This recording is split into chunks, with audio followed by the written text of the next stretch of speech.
우리 어머니랑 같이 살자. 딸의 머릿속이 하얘졌어요. 잠깐만. 갑자기 그게 무슨 소리야?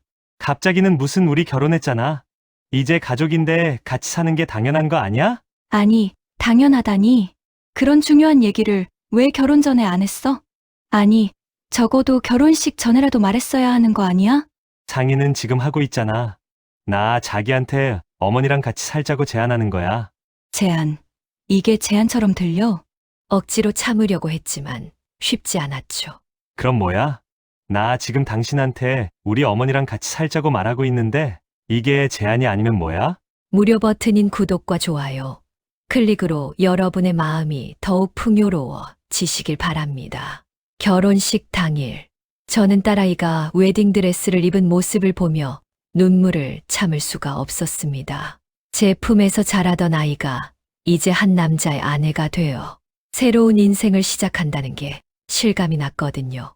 사위는 결혼식 내내 환한 미소를 띠고 있었어요. 딸아이를 바라보는 눈빛도 다정해 보였고 하객들에게 인사하는 모습도 예의 바른 청년 같았죠. 저는 속으로 안도했습니다. 우리 딸이 좋은 사람 만났구나. 결혼식이 끝나고 신혼여행을 떠나기 전 저는 딸아이를 꼭 안아줬어요. 잘 다녀와라. 행복하게. 네, 엄마, 걱정 마세요. 딸아이의 얼굴은 설렘으로 가득했어요. 새로운 인생을 향한 기대와 희망이 그 얼굴에 다 담겨 있었죠. 저는 그런 딸을 보며 흐뭇했습니다. 사위도 옆에서 인사를 했어요. 어머님, 잘 다녀오겠습니다. 그래, 우리 딸 잘 부탁해. 저는 사위의 손을 꼭 잡으며 말했어요. 사위는 고개를 끄덕이며 웃었죠. 공항으로 출발하는 차를 배웅하면서도 저는 계속 손을 흔들었어요. 차가 시야에서 사라질 때까지 바라봤죠. 남편도 옆에서 이제 우리 딸도 다 컸네라며 감회에 젖어 있었어요. 집으로 돌아오는 길, 저는 마음이 허전하면서도 뿌듯했어요. 딸을 잘 키워서 좋은 사람에게 시집 보냈다는 생각이 들었거든요. 결혼 준비 과정에서 사위를 몇 번 만났는데 인상도 좋았고 딸아이를 대하는 태도도 괜찮아 보였어요. 물론 완벽한 사람은 없죠. 사위도 가끔 자기 주장이 강한 편이긴 했어요. 결혼 준비 과정에서 신혼집을 정할 때도, 웨딩홀을 선택할 때도 사위 의견이 많이 반영됐어요. 하지만 그게 나쁜 건 아니라고 생각했어요. 남자가 책임감 있게 앞장서는 거라고 이해했죠. 딸아이도 별말 없이 따라가는 것 같았어요. 사실 딸아이가 원하는 게 따로 있었는지도 잘 몰랐어요. 딸은 항상 괜찮아요, 엄마. 다 좋아요, 라고만 했거든요. 저는 딸이 수능적이고 현명해서 그런 거라고 생각했습니다. 지금 생각해보면 그게 아니었던 것 같아요. 딸아이가 이미 그때부터 자기 의견을 포기하고 있었던 건지도 몰라요. 아니면 사랑에 눈이 멀어서 사위의 모든 걸 좋게만 봤던 건지도 모르고요. 결혼식 다음 날, 저는 평소처럼 아침 일찍 일어났어요. 딸아이가 없는 집은 왠지 조용하고 허전했어요. 아침을 준비하면서도 자꾸 딸 생각이 났죠. 지금쯤 비행기에서 내려 호텔에 도착했을까? 아침은 먹었을까? 그런 생각을 하며 하루를 보냈어요. 저녁에는 남편과 함께 TV를 보면서 딸아이 신혼여행 이야기를 했죠. 발리 날씨 좋다던데 우리도 언젠가 가보자. 그런 얘기들을요. 그렇게 평범한 하루가 지나가고 있었어요. 딸아이가 5박 6일 일정으로 다녀온다고 했으니 일주일 후면 다시 볼 수 있을 거라고 생각했죠. 하지만 그 다음 날 새벽, 제 예상은 완전히 빗나갔습니다. 새벽 5시쯤이었을 거예요. 자다가 문 열리는 소리에 잠이 깼어요. 처음에는 남편이 화장실에 가는 줄 알았는데 뭔가 이상한 느낌이 들었어요. 소리가 현관 쪽에서 들렸거든요. 저는 조심스럽게 침실 문을 열고 나갔어요. 그리고 거실에서 누군가의 모습이 보였죠. 깜짝 놀라 불을 켰는데 그게 바로 딸아이였어요. 지은아? 제가 딸 이름을 부르자 딸아이가 돌아봤어요. 그 얼굴을 보는 순간 저는 뭔가 심각한 일이 있었다는 걸 직감했습니다. 딸의 얼굴은 창백했고 눈은 퉁퉁 부어 있었어요. 캐리어를 끌고 있는 모습이 너무나 초라해 보였죠. 이게 불과 이틀 전에 환하게 웃으며 신혼여행을 떠났던 그 아이 맞나 싶을 정도였어요. 무슨 일이야? 왜 벌써 왔어? 저는 황급히 딸에게 다가갔어요. 딸아이는 제 품에 안기더니 그제야 울음을 터뜨렸습니다. 얼마나 참았는지 온몸을 떨면서 울었어요. 엄마, 딸아이의 목소리는 떨리고 있었어요. 저는 딸을 꼭 안아주며 등을 토닥였어요. 무슨 일인지는 몰라도 일단 딸을 안심시켜야 한다고 생각했죠. 소리를 듣고 남편도 나왔어요. 남편 역시 딸을 보고는 깜짝 놀란 표정이었죠. 무슨 일이야? 신혼여행은? 남편이 물었지만 딸아이는 계속 울기만 했어요. 저는 남편에게 눈빛으로 신호를 보냈어요. 일단 딸을 진정시키자고요. 한참을 울던 딸아이가 겨우 진정됐어요. 저는 딸을 소파에 앉히고 물을 가져다 줬어요. 딸은 물을 마시고 나서야 겨우 입을 열었습니다. 그리고 딸아이 입에서 나온 이야기를 듣고 저는 분노와 황당함에 말을 잃었습니다. 딸아이는 떨리는 목소리로 비행기 안에서 있었던 일을 이야기하기 시작했어요. 기내식을 먹고 난 후 사위가 갑자기 시어머니랑 같이 살자는 얘기를 꺼냈다고 했어요. 그 말을 듣는 순간 저는 잠시 멍했어요. 시어머니랑 같이 산다는 말을 신혼여행 가는 비행기에서 한다고. 뭐, 그게 무슨 소리야? 남편도 황당하다는 표정으로 물었어요. 딸아이는 고개를 끄덕이며 계속 이야기했어요. 자기야, 얘기 좀 하자. 사위의 목소리가 뭔가 달랐답니다. 장난스럽고 가벼운 톤이 아니라 좀 더 진지한 느낌이었죠. 딸은 궁금한 마음에 사위를 쳐다봤어요. 무슨 얘기? 우리 앞으로 어떻게 살지에 대해서. 순간 가슴이 두근거렸어요.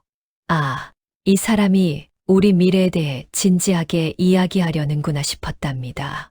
딸은 기대에 찬 얼굴로 사위를 바라봤어요. 응, 좋아. 무슨 얘기인데? 사위는 마치 당연한 일인 것처럼 말했대요. 우리 어머니랑 같이 살자. 그 순간 시간이 멈춘 것 같았어요.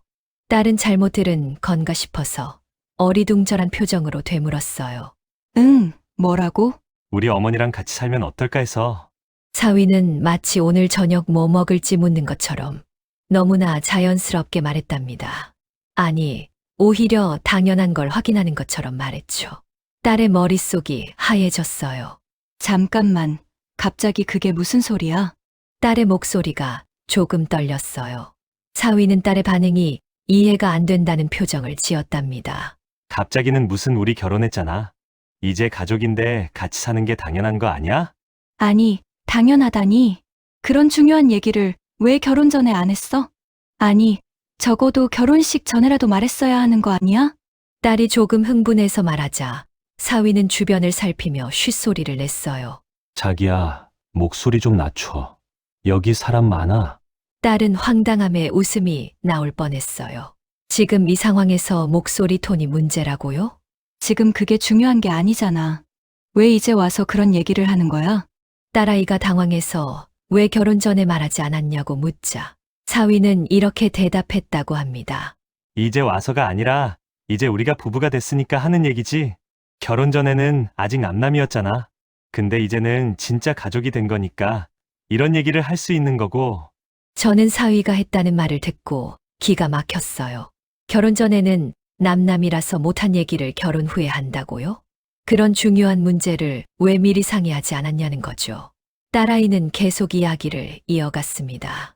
사위가 얼마나 일방적이었는지, 딸의 의견은 전혀 중요하지 않다는 듯이 행동했는지 말해줬어요. 아니, 그래도 그렇지. 이런 건 결혼 전에 충분히 상의하고 결정해야 하는 문제잖아. 상의는 지금 하고 있잖아. 나 자기한테 어머니랑 같이 살자고 제안하는 거야. 제안. 이게 제안처럼 들려? 제 목소리가 점점 커지고 있었어요. 억지로 참으려고 했지만 쉽지 않았죠. 사위는 여전히 이해가 안 된다는 표정이었어요. 그럼 뭐야? 나 지금 당신한테 우리 어머니랑 같이 살자고 말하고 있는데 이게 제안이 아니면 뭐야? 제안은 상대방이 거절할 수도 있다는 걸 전제로 하는 거잖아. 근데 자기는 지금 내가 당연히 받아들일 거라는 투로 말하고 있어. 사위는 미간을 찌푸렸어요. 아니, 그게 당연한 거 아니야? 우리 어머니 혼자 계시는데 며느리가 모시는 게 당연하지 않아? 며느리가 모시는 게 당연하다는 말에 딸은 더 이상 참을 수가 없었답니다. 지금은 며느리가 시어머니 모시는 게 당연한 시대가 아니라고. 그리고 설령 같이 산다고 해도 이건 우리 둘이 충분히 대화하고 합의해야 하는 문제잖아. 대화하고 있잖아. 지금. 지금 하는 게 대화야? 자기 지금 일방적으로 통보하고 있는 거잖아. 사위는 답답하다는 표정으로 한숨을 쉬었어요. 아, 진짜? 나는 그냥 우리가 행복하게 살려면 어떻게 해야 할지 고민해서 말하는 건데 왜 이렇게 나오는 거야? 행복하게 살려고? 자기 혼자만의 행복 아니야? 무슨 소리야. 우리 모두의 행복이지. 어머니도 외롭지 않으시고 우리도 어머니 걱정 안 하고 살 수 있잖아. 딸은 어이가 없어서 고개를 절레절레 흔들었어요. 내 걱정은 안 해. 나는 신혼집에서 남편이랑 단둘이 알콩달콩 살고 싶은데 그건 생각 안 해. 사위가 딸의 말을 자르며 말했어요. 알콩달콩. 우리 어머니 계셔도 알콩달콩 살 수 있어. 어머니는 전혀 간섭 안 하시는 분이야. 그게 문제가 아니잖아. 아무리 간섭 안 하신데도 시어머니랑 같은 집에 사는 거랑 우리끼리 사는 거랑은 완전히 다른 거라고. 뭐가 달라? 똑같지. 사위의 그 말에 딸은 정말 기가 막혔답니다. 뭐가 다르냐고요? 사위라는 사람은 정말 모르는 건가? 아니면 모르는 척하는 건가? 자기야, 진짜 모르는 거야? 신혼부부가 시어머니랑 같이 사는 게 쉬운 일이라고 생각해. 쉬운 일이지. 우리 어머니는 정말 좋으신 분이야. 당신도 알잖아. 만날 때마다 얼마나 잘해주셨어. 그 말은 맞답니다. 연애할 때 시어머니를 몇 번 뵀는데 정말 좋으신 분이었다고 해요. 항상 웃으시고 이것저것 챙겨주시고 그래서 딸도 시어머니에 대한 인상이 나쁘지 않았다네요. 하지만 그건 가끔 만날 때의 이야기고 같이 사는 건 완전히 다른 문제입니다. 아무리 좋은 시어머니라고 해도 신혼부부가 시작부터 시어머니랑 같이 사는 건 쉽지 않은 일이지요. 그건 그렇지만 그래도 이건 너무 갑작스러워. 딸이 조금 진정하고 말하자 사위가 딸의 손을 쓰다듬으며 말했어요. 갑작스럽긴 한데 한번 생각해봐.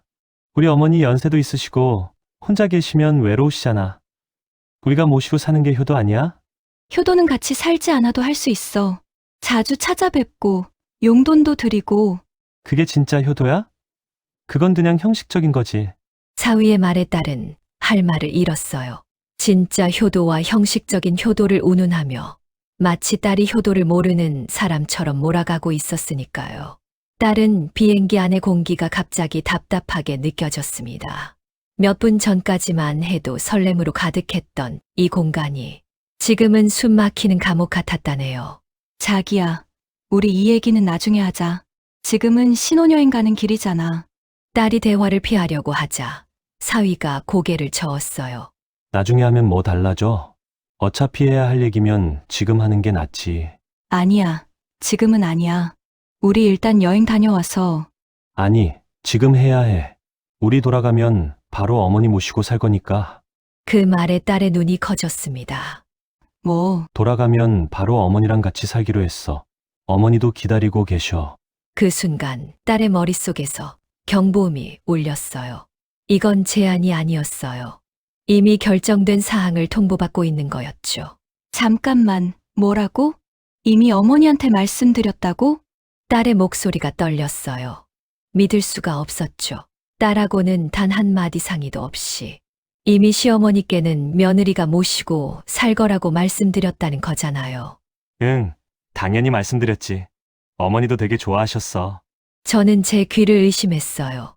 며느리한테는 상의도 없이 시어머니한테 먼저 얘기했다고요. 그래서 네가 뭐라고 했는데? 당연히 반대했죠.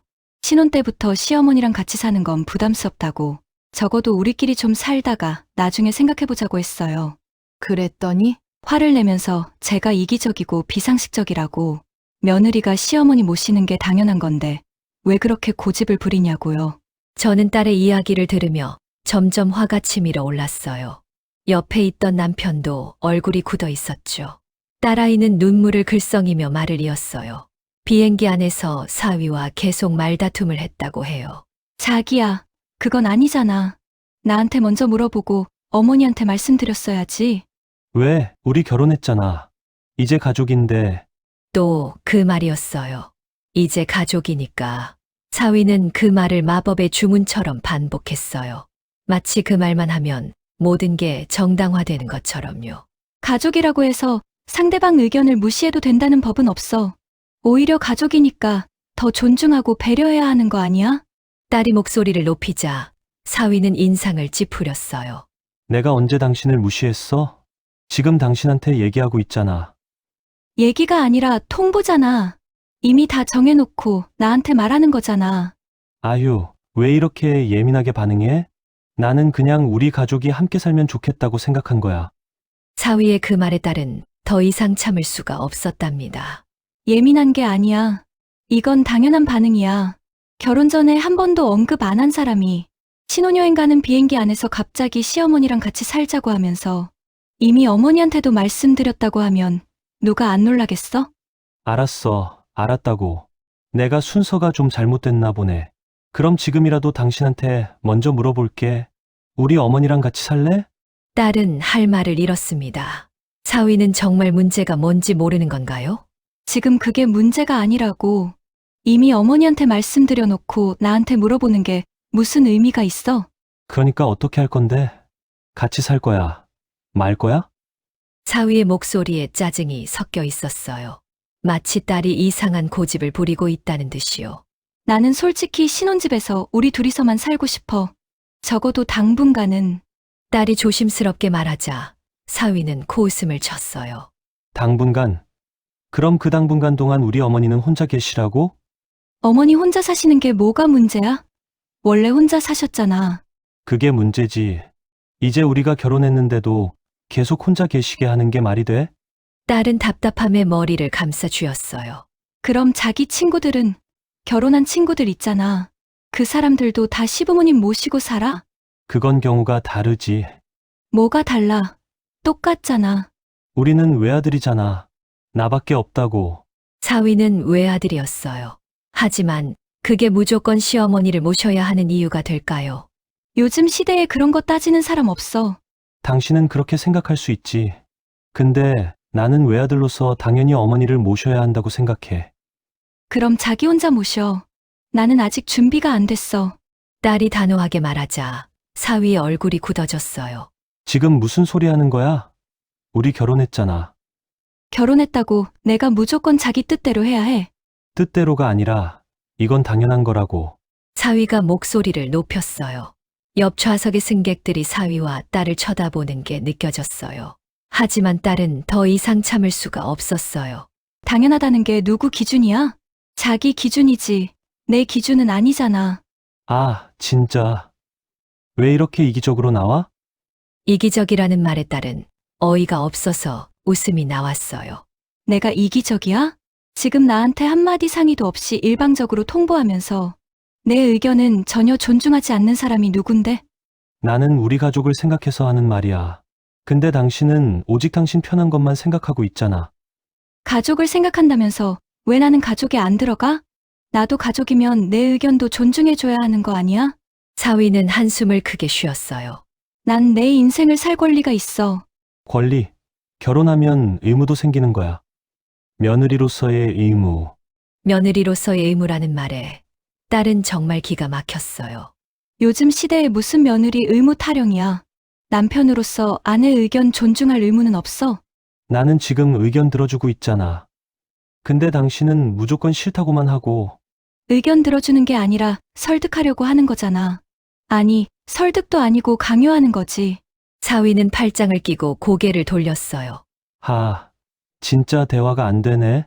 대화가 안 된다고요? 그건 딸이 하고 싶은 말이었어요. 자기야말로 대화가 안 돼.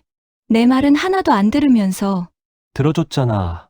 근데 당신 말이 이기적이고 비상식적이라서 받아들일 수가 없는 거지. 비상식적이라는 말에 딸은 머리끝까지 화가 났어요. 내가 비상식적이야? 신혼부부가 시작부터 시부모님이랑 같이 사는 게 상식이야. 우리 문화에서는 그게 상식이지. 무슨 문화? 조선시대야? 딸의 말에 사위가 버럭 소리를 질렀어요. 지금 말 함부로 하는 거 아니야? 함부로? 자기가 지금 나한테 얼마나 함부로 대하는데. 두 사람의 목소리가 점점 커지고 있었어요. 승무원이 다가와서 조용히 해달라고 부탁했어요. 딸은 얼굴이 화끈거렸지만 동시에 억울함이 북받쳐 올랐어요. 사위는 승무원에게 미안하다고 말하고는 딸을 째려보며 작은 목소리로 말했어요. 당신 지금 창피하지도 않아? 여기서 이러면 다른 사람들이 뭐라고 생각하겠어. 창피한 건 자기야. 신혼여행 가는 비행기에서 아내한테 시어머니랑 같이 살자고 통보하는 남편이 더 창피하지. 사위는 이를 악물었어요. 통보가 아니라고 했잖아. 그럼 뭔데? 내가 싫다고 하면 안 할 거야. 사위는 잠시 침묵하더니 냉정하게 말했어요. 이미 어머니한테 말씀드렸는데 안 할 수는 없지. 그 순간 딸은 깨달았어요. 이 사람은 처음부터 딸의 의견을 들을 생각이 없었다는 걸. 그저 형식적으로 물어보는 척했을 뿐이라는 걸. 창밖을 보니 구름 사이로 별이 보였어요. 아름다운 광경이었지만 딸의 마음속은 먹구름으로 가득했어요. 결혼 전에 사위는 그렇게 다정하고 배려심 많은 사람이었어요. 딸의 말을 잘 들어주고 딸의 의견을 존중해줬죠. 근데 결혼식을 올리고 단 몇 시간 만에 이렇게 변한 걸까요? 아니면 원래 이런 사람이었는데 딸이 몰랐던 걸까요? 사위는 연애할 때는 엄마 얘기를 거의 안 했답니다. 가끔 우리 엄마가 이러시더라 정도였지. 효자, 코스프레를 한 적은 한 번도 없었거든요. 그런데 결혼하자마자 갑자기 효자로 변신했어요. 그날 밤 딸은 거의 잠을 이루지 못했어요. 비행기가 발리공항에 착륙했을 때는 새벽이었고 사위와 딸은 말없이 택시를 타고 리조트로 향했어요. 차창 밖으로 보이는 발리의 풍경은 정말 아름다웠어요. 하지만 딸의 눈에는 아무것도 들어오지 않았어요. 리조트에 도착해서 체크인을 하는 동안에도 사위와 딸은 서로 눈도 마주치지 않았어요. 직원이 환한 미소로 맞이하며 신혼여행 온 걸 축하한다고 했지만 딸은 겨우 억지 미소만 지을 수 있었어요. 방으로 들어가자 정말 환상적인 오션 뷰가 펼쳐졌어요. 사진으로 봤던 것보다 훨씬 더 멋졌답니다. 인피니티 풀에서는 바다와 하늘이 하나로 이어지는 것처럼 보였어요. 원래라면 환호성을 질렀을 텐데 그날은 그냥 무덤덤하게 침만 풀었다고 합니다. 딸은 침대에 앉아 멍하니 바다를 바라봤어요. 머릿속이 복잡했어요. 비행기에서 있었던 일이 계속 재생됐죠. 사위의 태도가 자꾸만 마음에 걸렸어요. 결혼 전에는 정말 다정하고 배려심 많은 사람이었어요. 데이트할 때는 항상 딸이 뭘 먹고 싶은지, 어디 가고 싶은지 먼저 물어봐 줬다고 해요. 그래서 딸은 자기의 의견을 존중해주는 사람이라고 생각했어요. 그런데 결혼식을 올리고 단 하루도 안 돼서 이렇게 변할 수 있는 건가요? 아니, 어쩌면 변한 게 아니라 원래 이런 사람이었는데 숨기고 있었던 걸까요? 연애할 때는 좋은 모습만 보여주다가 결혼하면 본색을 드러내는 사람들도 있다는데 설마 사위도 그런 경우일까요? 결혼 전 몇 가지 이상한 점들이 있었다는 게 생각이 났답니다. 당시에는 별거 아니라고 넘겼는데 지금 생각해보니 빨간 신호였던 것 같았어요. 예를 들면 자기 의견을 관철시키기 위해 교묘하게 말을 돌리는 경향이 있었어요.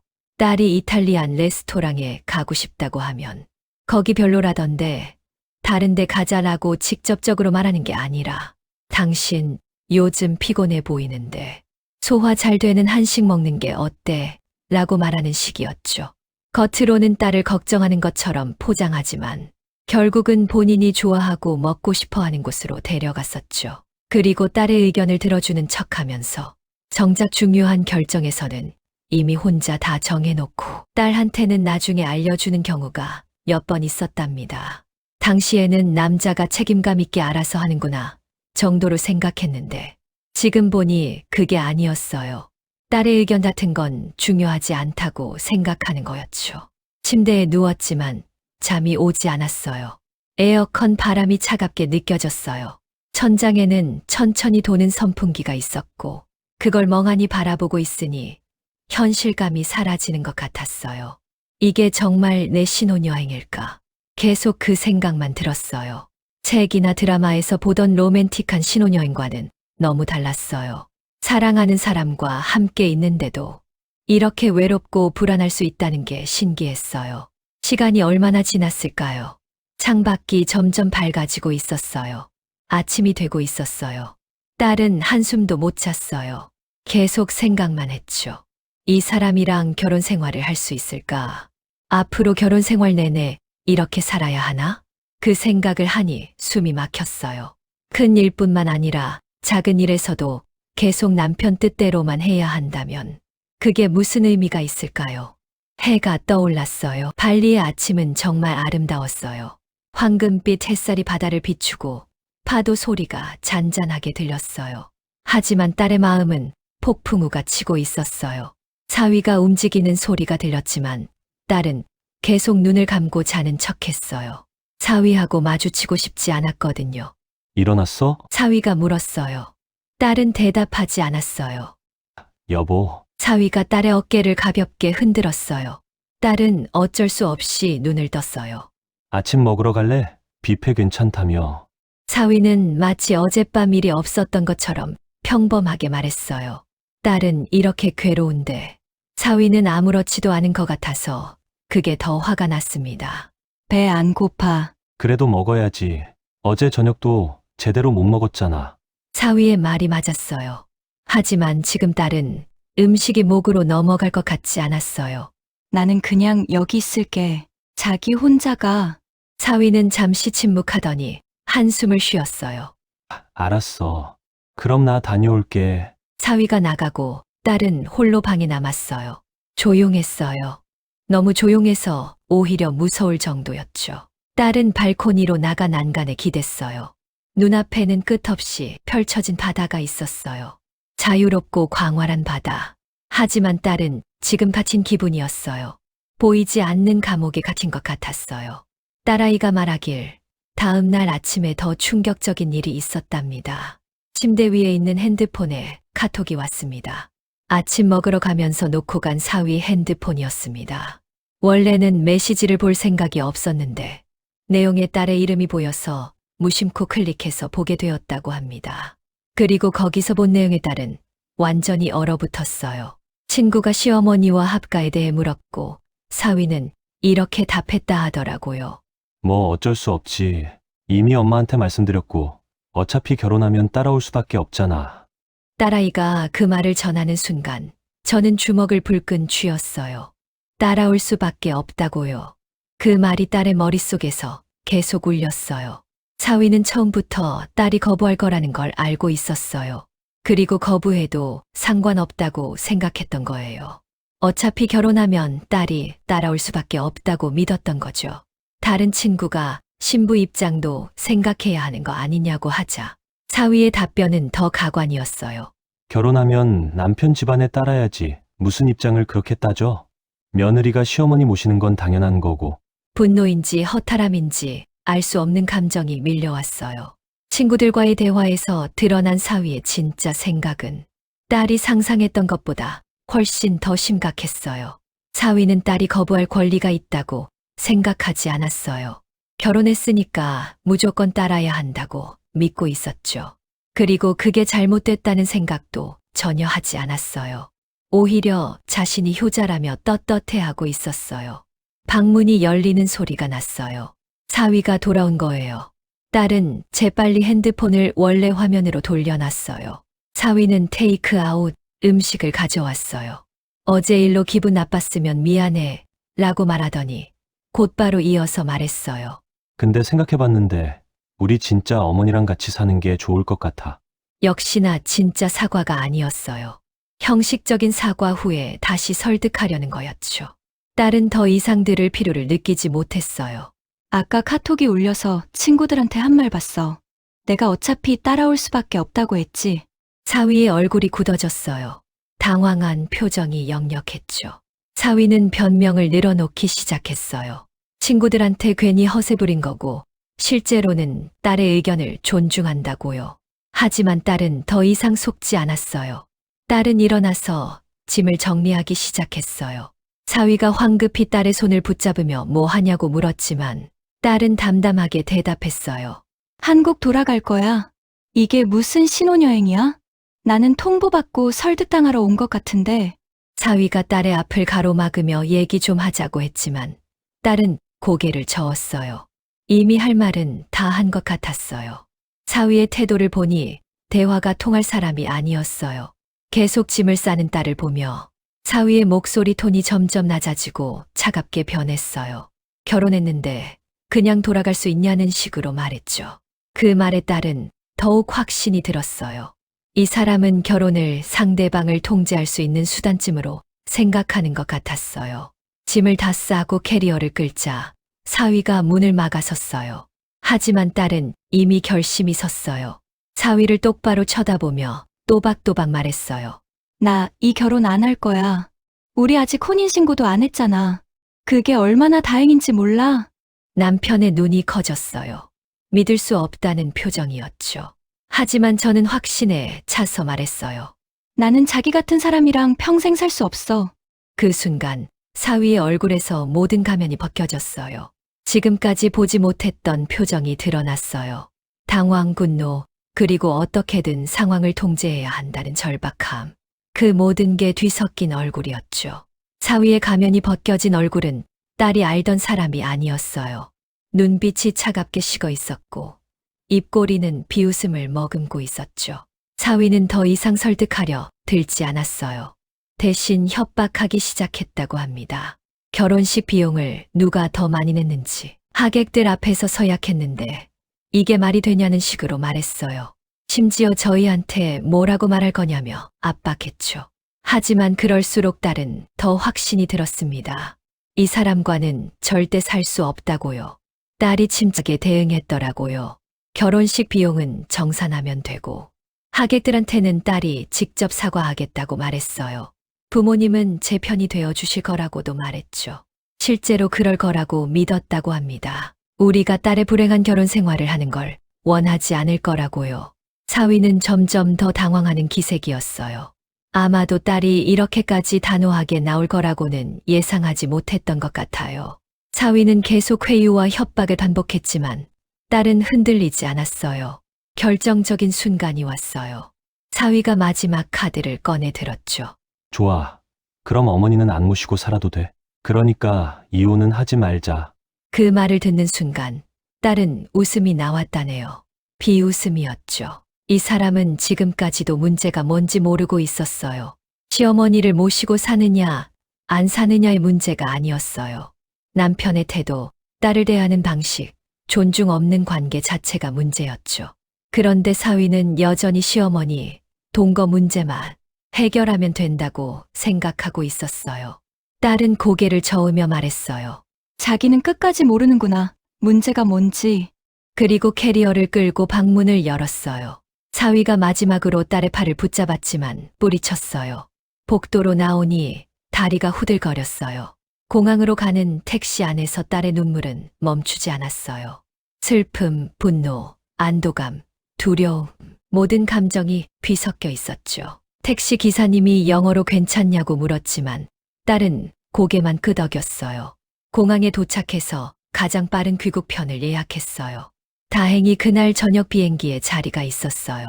대기실에 앉아 있는 동안 핸드폰에 사위한테서 수십 통의 전화와 메시지가 왔어요.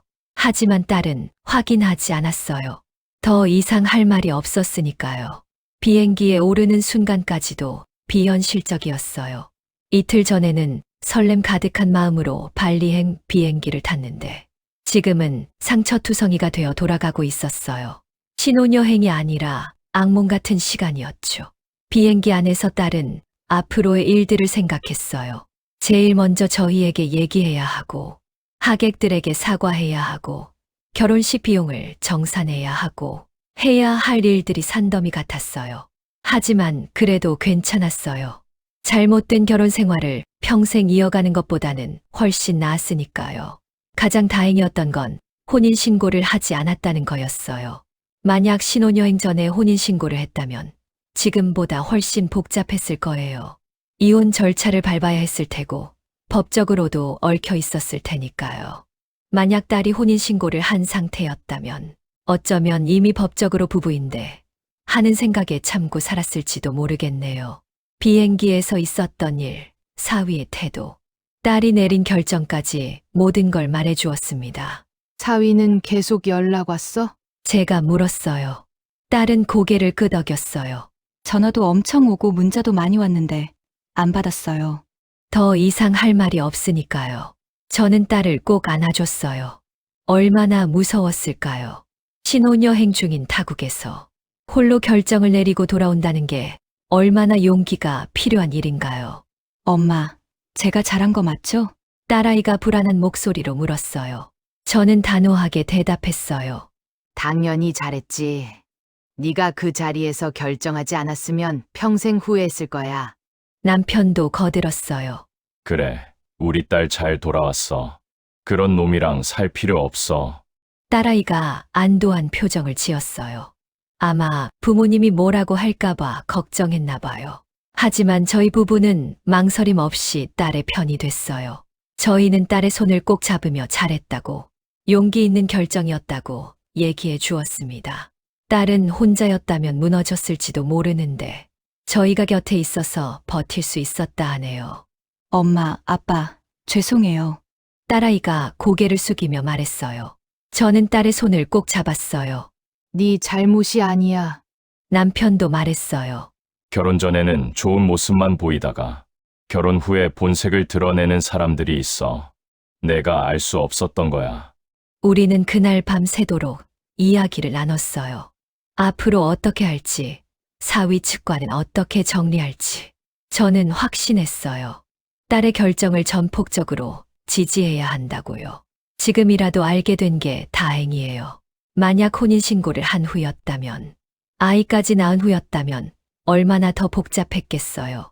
날이 밝았을 때 저는 남편과 함께 앞으로의 계획을 세웠어요. 먼저 사위 측과 연락해서 상황을 정리해야 했어요. 결혼식 비용 정산도 해야 하고 하객들에게도 알려야 했죠. 쉽지 않은 일이 될 거라는 걸 알았어요. 하지만 딸의 행복이 가장 중요했습니다. 체면이나 세간의 시선보다 딸이 평생 불행하게 사는 게 더 무서웠으니까요. 딸아이가 돌아온 지 며칠이 지났어요. 그 사이 사위 쪽에서 계속 연락이 왔어요. 처음에는 사위가 직접 전화를 했지만 저희는 받지 않았어요. 딸아이가 더 이상 대화하고 싶지 않다고 했으니까요. 그 다음에는 사돈, 그러니까 사위 어머니한테서 연락이 왔어요. 처음에는 무슨 오해가 있었던 것 같다며 한번 만나서 이야기해보자고 하시더라고요. 저는 남편과 상의한 끝에 만나기로 했어요. 딸의 입장을 확실히 전달하고 깔끔하게 정리하기 위해서였죠. 만남 장소는 조용한 카페였어요. 사돈이 먼저 도착해 계셨어요. 저희를 보시자마자 난처한 표정을 지으시더라고요. 서로 인사를 나누고 자리에 앉았어요. 분위기는 무거웠죠. 사돈이 먼저 입을 열었습니다. 신혼여행에서 무슨 일이 있었는지는 아들한테 들었다고, 아들이 성급하게 말을 꺼낸 것 같다고 하시더라고요. 저는 속으로 코웃음을 쳤어요. 성급하게 말을 꺼낸 게 문제가 아니었습니다. 아예 결혼 전에 한 번도 상의하지 않았던 게 문제죠. 사돈, 솔직히 말씀드리겠습니다. 사위가 우리 딸한테 한 행동은 있을 수 없는 일이에요. 남편이 단호하게 말했습니다. 사돈이 당황한 표정을 지었어요. 그게 무슨? 결혼 전에는 한마디도 없다가 신혼여행 가는 비행기에서 갑자기 같이 살자고 동부하듯이 말하는 게 말이 됩니까? 제가 거들었어요. 사돈의 얼굴이 붉어졌어요. 그건 아들이 좀 서툴렀던 것 같습니다. 하지만 아기는 없었어요. 그냥 저를 모시고 싶었던 거죠. 사돈은 아들을 감싸려고 했어요. 하지만 저희는 물러서지 않았습니다. 아기가 있고 없고의 문제가 아닙니다. 더 큰 문제는 사위가 우리 딸의 의견을 전혀 존중하지 않았다는 거예요. 남편이 목소리에 힘을 주어 말했어요. 사돈이 할 말을 잃은 표정이었어요. 저는 차근차근 설명했습니다. 사위가 딸에게 한 말들, 며느리 의무를 운운하며 딸을 이기적이고 비상식적이라고 몰아간 것, 친구들한테는 어차피 따라올 수밖에 없다고 말한 것까지 전부요. 사돈의 얼굴이 점점 어두워졌어요. 아마 그런 자세한 내용은 아들한테 듣지 못하셨나 봅니다. 제가 아들을 잘못 키운 것 같습니다. 사돈이 한숨을 쉬며 말했어요. 그제야 조금 진심 어린 모습이 보였어요. 사실 제가 혼자 키웠거든요. 남편이 일찍 돌아가셔서요. 그러다 보니 아들을 너무 키워준 것 같습니다.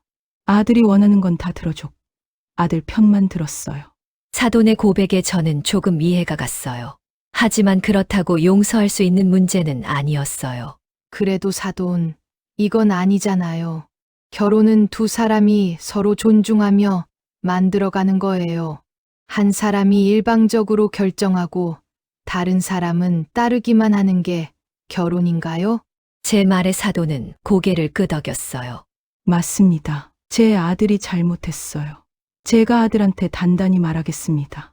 하지만 저희의 입장은 확고했어요. 사돈, 죄송하지만 저희 딸은 이미 마음을 정했습니다. 이 결혼은 없던 걸로 하고 싶습니다. 남편의 말에 사돈이 놀란 표정을 지었어요. 그게 무슨 말씀이십니까? 딸이 더 이상 사위와 함께할 수 없다고 합니다. 저희도 딸의 결정을 지지합니다. 제가 단호하게 말했어요. 사돈이 당황하며 말했어요. 그래도 결혼식까지 올렸는데 다행히 혼인신고는 아직 안 했습니다. 법적으로는 아직 부부가 아니에요. 남편의 말에 사돈이 할 말을 잃었어요. 잠시 침묵이 흘렀죠. 사돈이 다시 입을 열었어요. 제발 한 번만 더 기회를 주십시오. 제가 아들을 혼내고 아들이 사과하게 하겠습니다. 저도 며느리한테 같이 살자는 말 안 하겠습니다. 하지만 저희는 고개를 저었어요. 사돈, 문제는 동거가 아닙니다. 사위의 태도가 문제예요. 사위는 우리 딸을 동등한 파트너로 보지 않아요. 그저 자기 말을 따라야 하는 사람으로 보고 있어요. 제 말에 사돈이 입술을 깨물었어요. 제가 아들을 바꾸도록 하겠습니다. 사돈의 목소리에 간절함이 묻어났어요. 하지만 저는 알고 있었어요. 사람은 쉽게 변하지 않는다는 거요. 더군다나 딸아이에게서 들은 이야기를 되새겨보면 사위는 자기가 잘못했다는 걸 전혀 인정하지 않았어요. 오히려 딸이 잘못됐다고 생각하고 있었죠. 그런 사람이 어떻게 변할 수 있을까요? 저희는 딸의 입장을 확실히 전달했고 앞으로 정리할 일들에 대해 이야기했어요. 사돈은 마지막까지 아쉬워했지만 저희는 물러서지 않았어요. 딸의 행복이 가장 중요했으니까요. 집으로 돌아오는 길, 남편이 말했어요. 우리 딸 결정, 정말 잘한 것 같아. 저도 고개를 끄덕였어요. 그러게 지금이라도 안 게 다행이야. 만약 몇 년 후에 알았으면 어쩔 뻔했어. 집에 돌아오니 딸아이가 거실에 앉아 있었어요. 불안한 표정으로 저희를 기다리고 있었죠. 엄마, 아빠, 어떻게 됐어요? 저는 딸 옆에 앉아 손을 꼭 잡았어요. 다 정리하기로 했어. 각자 갈 길 가는 거야. 딸아이가 안도의 한숨을 쉬며 눈물을 흘렸어요. 사돈과의 만남 이후 본격적인 정리 작업이 시작됐어요. 가장 먼저 해야 할 일은 하객들에게 알리는 거였어요. 딸아이가 직접 친한 친구들에게 연락을 돌렸어요. 저도 제 친척들과 지인들에게 연락했죠. 쉽지 않은 일이었어요. 결혼식에 와주셔서 감사했지만 개인적인 사정으로 함께할 수 없게 됐다고 말하는 게 얼마나 힘든지 몰라요. 주변 반응은 다양했어요. 대부분은 놀라워하면서도 딸의 결정을 존중해줬어요. 특히 딸아이 친구들은 오히려 잘했다고, 지금 정리하는 게 나중보다 낫다고 응원해줬다고 해요. 하지만 일부 어른들의 반응은 달랐어요. 제 고모 한 분이 전화를 하셨어요. 아니, 결혼식까지 올렸는데 그걸 어떻게 깨? 그 정도는 참고 살아야지. 고모의 말에 저는 화가 났어요. 그래도 그렇지. 결혼 생활이 원래 그런 거야. 시집살이도 하고 참을 것도 참고. 저는 한숨을 쉬었어요. 고모 세대는 그렇게 사셨겠죠. 참고 또 참으면서요. 하지만 제 딸은 그렇게 살게 할 수 없었어요. 고모, 요즘은 다른 세상이에요. 여자가 무조건 참고 살아야 하는 시대가 아니에요. 그래도 체면이라는 게 있잖니. 동네 사람들이 뭐라고 하겠어. 체면보다 딸 행복이 더 중요해요. 제 단호한 말에 고모는 더 이상 말씀하지 않으셨어요. 하지만 전화를 끊고 나니 씁쓸했어요. 이런 식의 반응이 몇 번 더 있었어요. 하지만 저는 흔들리지 않았어요. 어느 날 저녁 남편의 친구 한 분이 집에 오셨어요. 그분도 딸의 결혼 소식을 듣고 놀라셨다며 찾아오셨죠. 자네 딸이 결혼 깼다며 무슨 일인가? 남편이 상황을 설명했어요. 그분은 고개를 끄덕이시더니 말씀하셨어요. 잘했네. 요즘 세상에 그런 사람이랑 살 필요 없지. 우리 때는 어쩔 수 없이 참고 살았지만 지금 애들은 그럴 필요 없어. 그분의 말씀에 저는 고마웠어요. 같은 세대인데도 생각이 다르신 분이 계시다는 게 위로가 됐죠. 저희는 그렇게 서로를 위로하며 하루하루를 보냈어요. 모든 게 생각보다 빠르게 정리됐어요. 하지만 딸아이의 마음은 쉽게 정리되지 않았어요. 매일 밤 딸의 방에서 우는 소리가 들렸어요. 제 가슴도 함께 아팠죠. 어느 날 밤, 저는 딸의 방문을 노크했어요. 딸, 들어가도 돼? 응, 엄마. 방으로 들어가니 딸이 침대에 앉아 있었어요. 눈이 퉁퉁 부어 있었죠. 제가 옆에 앉자 딸이 제 어깨에 머리를 기댔어요. 엄마, 저 괜찮을까요? 무슨 소리야? 당연히 괜찮아. 이렇게 상처받고 나니까 다시는 누군가를 믿을 수 있을지 모르겠어요. 딸의 말에 제 가슴이 먹먹해졌어요. 시간이 지나면 나아질 거야. 지금은 힘들지만 이것도 다 지나갈 거야. 저는 딸을 꼭 안아줬어요. 며칠 후 저는 딸에게 제안했어요. 딸, 우리 여행 갈까? 여행이요? 응. 너랑 나랑 단둘이 기분 전환도 하고. 딸이 잠시 생각하더니 고개를 끄덕였어요. 좋아요, 엄마. 우리는 제주도로 3박 4일 여행을 떠났어요. 남편은 집을 지키기로 했고요. 제주도에서 우리는 많은 이야기를 나눴어요. 딸의 상처에 대해, 앞으로의 인생에 대해, 그리고 사랑과 결혼에 대해서요. 바다를 바라보며 앉아 있을 때 딸이 말했어요. 엄마, 저 다시 시작해 볼게요. 그래. 딸, 너는 할 수 있어. 이번 일로 많이 배웠어요. 제가 딸의 손을 꼭 잡았어요. 그래. 너무 불안해하지는 마. 좋은 사람도 분명 있어. 딸이 미소 지었어요. 오랜만에 보는 딸의 미소였어요. 그 순간 저는 알았어요. 우리 딸이 이 시련을 잘 이겨낼 거라는 거요. 제주도 여행에서 돌아온 후 딸아이에게 조금씩 변화가 보이기 시작했어요. 여전히 힘들어하긴 했지만 예전처럼 방에만 틀어박혀 있지는 않았어요. 그렇게 몇 달이 지난 지금의 딸은 그때보다 훨씬 강해졌고 새로운 삶을 살고 있습니다. 돌이켜보면 그 결정은 딸 인생 최고의 선택이었던 것 같아요. 요즘 젊은 세대는 우리 세대와 달라요. 무조건 참고 사는 걸 미덕으로 여기지 않아요. 자기 행복을 중요하게 생각하죠. 그게 잘못된 게 아니에요. 오히려 건강한 생각이에요. 우리 세대는 참는 게 당연했어요. 시집살이도 하고 남편 눈치도 보고 그렇게 살았죠. 하지만 그게 정말 옳은 걸까요? 저는 아니라고 생각해요. 물론 결혼 생활에는 타협과 양보가 필요해요. 하지만 그건 서로가 해야 하는 거예요. 한쪽만 일방적으로 참고 양보하는 건 결혼이 아니에요. 제가 딸을 키우며 가장 후회하는 게 있어요. 딸에게 참아라, 양보해라라고 너무 많이 가르친 것 같아요. 그래서 딸이 자기 의견을 제대로 표현하지 못했던 게 아닐까 싶어요. 요즘은 딸에게 다르게 말해요. 네 의견을 확실히 말해. 참기만 하지 마. 네가 불편하면 불편하다고 해. 다른 사람 눈치 보지 말고 네가 원하는 대로 살아. 네가 행복한 게 가장 중요해. 네가 힘들면 언제든 돌아와. 엄마 아빠는 항상 네 편이야. 그 말 한마디가 딸에게 얼마나 큰 힘이 되는지 몰라요. 처음에는 걱정이 많았어요. 사람들이 뭐라고 할까? 친척들이 어떻게 생각할까? 하지만 지금 돌아보니 그런 건 전혀 중요하지 않았어요. 중요한 건 딸이 행복한가? 딸이 자기 삶을 살고 있는가? 그것뿐이에요. 지금 제 딸은 정말 행복하게 살고 있어요. 일도 잘하고 취미 생활도 즐기고 친구들과도 좋은 시간을 보내고 있어요. 가끔 딸이 말해요. 엄마, 그때 제 결정 지지해줘서 정말 고마워요. 그럴 때마다 저는 답해요. 당연한 거야. 엄마는 항상 네 편이야.